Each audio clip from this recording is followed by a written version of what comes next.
Right, I'm going to get straight to this because he wants me to do it in 3 minutes or less. So, first of all, the reason why Xbox Game Pass sucks, Microsoft sucks. Why am I going to spend money on a company that screws us over with freaking online paywalls and pretty much pioneered the online paywall and made it popular? Second of all, disposable gaming. Gaming is being treated as this disposable entity because of Game Pass. Because of other things, yes, but Game Pass is part of the problem, and it makes players treat games as disposable entities.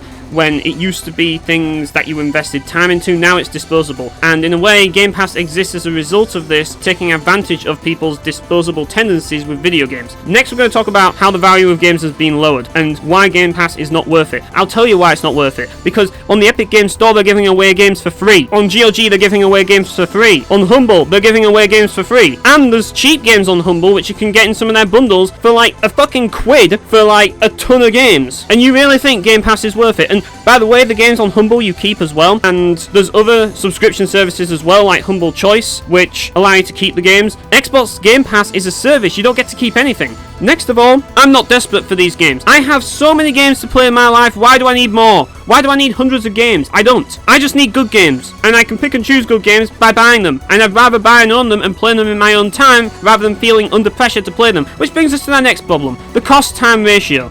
You see, I have a history of playing RuneScape. RuneScape is a game that wastes your time intentionally to generate money out of you, because it understands that people pay a subscription fee to access membership. Now, I learned this the hard way because I tried to pay for membership in-game with in-game money, and I wasted so many days of my life trying to make the money back that I spent to get membership in-game, and it was hell. I wasn't having any fun. And then it made me realise, hang on a minute, it really isn't fun when you have a subscription fee to deal with, because regardless of whether or not I did all that grinding in-game, I'd have still spent money, and would it have been worth it? No! And I found out! No, it's not! Second of all, I'm going to remind you that you're renting these games and not owning them, so they take them away once you stop paying, which is blackmail, so that's another problem. Next of all, no quality guaranteed. Microsoft are not going to guarantee that the games you get in the Xbox Game Pass are going to be any good. There's no real quality guarantee, so essentially that's a problem, and no one has time for them unless they have no life. Simple. No one has time to play hundreds of games if they don't have a life. Period. Another thing that bothers me about Game Pass, and this is kind of a personal thing,